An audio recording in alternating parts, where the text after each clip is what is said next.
குறிப்பாக அது பிழையான ஒரு கட்டுமானம் காரணமாக இன்று கல்முனை தொகுதியில் கடல் அரிப்பு உக்கிரமடைந்துள்ளது. இது சம்பந்தமாக இன்று மீனவ அமைப்புகள், பொது அமைப்புகள் பல இடத்தில் முறையிட்டும் கூட அதற்கான தீர்வின்றி இன்று குறிப்பாக கல்முனை கடற்கரை பள்ளிவாசல் முன்பாக உள்ள பகுதியில் பாரிய அளவில் சேதமடைந்து இன்று அது அடுத்த கட்டத்தை குறிப்பாக கல்முனை நகர பகுதி, அதே போன்று பாண்டிருப்பு, மருதமுனை, பெரிய நீலாவணை என்று தொடர்ச்சியான ஒரு பெரும் கடல் உக்கிரமான ஒரு சேதத்தை உண்டு பண்ணக்கூடிய நிலைமைக்கு தள்ளப்பட்டுள்ளது.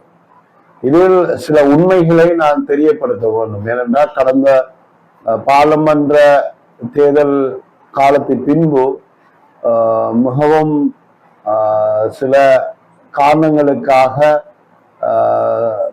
சில அமைதி போக்கை நான் கடைபிடித்திருக்கிறேன். இருந்தும் இப்பொழுது மக்கள் பல ஒரு இன்னலுக்கு உள்ளாகி இருக்கின்ற இந்த தருவாயை இந்த கடல் அரிப்பு உடைய சம்பந்தமாக நடந்தது என்னவென்றால், மாளிகைக்காடு மையவாடி முதலில் சேதத்துக்குள்ளான பொழுது அன்றிருந்த பிரதமர் மஹிந்த ராஜபக்ச அவர்கள் ஊடாக நிதியை பெற்றுக் கொடுத்திருந்தோம். அதே போன்று அதன் பின்பு சாய்ந்தமருது பிரதேசத்தில் பெரிய ஒரு தாக்கம் ஏற்பட்ட பொழுது நான் உடனடியாக அந்த மீனவர்கள் ஆர்ப்பாட்டம் செய்த பொழுது அந்த இடத்துக்கு சென்று அந்த இடத்திலிருந்தே நாங்கள் அன்றிருந்த நகர அபிவிருத்தி அமைச்சர் பிரசன்ன ரணத்துக்கை தொடர்பு கொண்டு பேசி கூட்டத்தை ஏற்பாடு செய்து அடுத்த 2 தினங்களில் கொழும்பில் நடந்த உயர்மட்ட மாநாட்டில் கிட்டத்தட்ட 6 கோடிக்கு மேற்பட்ட நிதியினை பெற்றுக் கொடுத்து சாய்ந்தமருது கடல் அரிப்புக்கான அணை தடுப்பணை வேலை திட்டத்தை 4 மாதங்கள் முடித்து ஒரு சீரான நிலைமைக்கு கொண்டு வந்தோம். அதன் பின்பு இந்த அரிப்பு கல்முனை துவங்கிய உடனே நாங்கள் தாமதிக்காமல் அன்றிருந்த ஜனாதிபதி ரணில் விக்ரமசிங்க அவர்களை சந்தித்து அந்த தேவையான நிதியினை குறிப்பாக கரையோர பாதுகாப்பு திணைக்களம் அதற்கான எஸ்டிமேட் பண்ணி 6,26,00,000 அந்த நிதி தேவைப்பட்டது.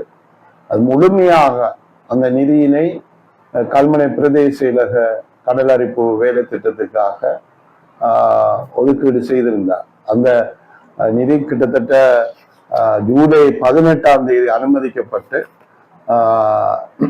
அந்த நிதியுடைய அனுமதி கடிதம் இது கிட்டத்தட்ட ஜனாதிபதி செயலகத்தின் ஊடாக 6,26,00,000 ரூபாய் நாங்கள் அந்த நிதியை பெற்றுக் கொடுத்திருந்தோம். ஜூலை 18ஆம் தேதி நிதி வந்தவுடன் வேலை திட்டம் ஆரம்பிக்கப்பட்டு அது 3 மாதங்களில் கல்முனை சாயரா வீதியிலிருந்து பலா பள்ளி வரையும் 3 மாதத்தில் அந்த வேலை திட்டங்கள் நடைபெற்று கொண்டு வந்திருந்த பொழுது துறைசமாக பார்லமென்ற கலைக்கப்பட்டதுன்னா எனக்கு சில அநீதிகள் இழைக்கப்பட்ட அந்த தேர்தல்கள் கேட்க முடியாத ஒரு சூழ்நிலை ஏற்பட்டது. அது இந்த நாட்டு மக்களுக்கு தெரிந்த விடயம். அதன் பின்பு எந்தவித அதிகாரமற்ற ஒரு நிலையில் இருந்தாலும் இந்த விடயத்தை அந்த நிதி இருந்தபடியினால் அதை தொடர்ந்து செய்யுமாறு சம்பந்தப்பட்ட அதிகாரிகளுக்கு நாங்கள் பலமுறை சொல்லியிருந்தும் கூட யாரும் அதை காதில் எடுத்துக்கொள்ளவில்லை. ஆனால் பாராளுமன்ற தேர்தலின் ஊடாக இந்த தொகுதியில் 2 பாராளுமன்ற உறுப்பினர்கள் உருவாகினார்கள்.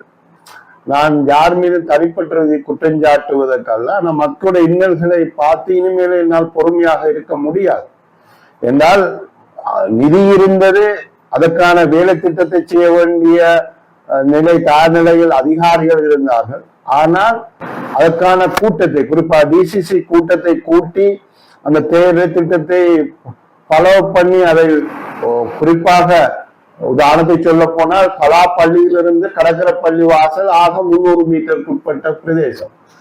அதனை கடந்த 1.5 வருடத்துக்கு மேலாக இன்னும் செய்து முடிக்க முடியாத ஒரு துரோசம் ஏற்பட்டிருக்கின்றது. சாய்ந்தமருது 4 மாதத்துக்கு முடித்தோம். குறிப்பாக பலா பள்ளி வரை சாயரால் இருந்த பலா 3 மாதத்துக்கு முடிந்தோம். குறிப்பா இந்த 300 மீட்டருக்கும் குறிப்பா 1.5 வருடம் ஆகியும் அந்த அக்கறை எடுத்து செய்யாததனால் இன்று அது பல கோடிக்கணக்கான அது ஒரு அரச வர்த்தமானி பிரகடனப்படுத்தப்பட்ட ஒரு பள்ளிவாசல். அந்த பள்ளிவாசல் அளவுபடுத்த பல கோடிக்கணக்கான அரசு நிதி பொதுமக்கள் நிதி பயன்படுத்தப்பட்டு அது அழகுபடுத்தப்பட்ட திட்டங்கள் அத்தனையும் கடலுக்கு இரையாகிவிட்டு மீனவர்களுடைய கட்டிடங்கள் அவர்களுடைய சொத்துக்கள் என்று பல கோடிக்கணக்கான இது கடலுக்கு இரையாகிவிட்டு. எனவே இது மிக கவலையான விடயம். இந்த தொகுதியில் ஆளுங்கட்சியின் ஒரு பார்லமெண்ட் ஒருவரும் இருக்கின்றார்.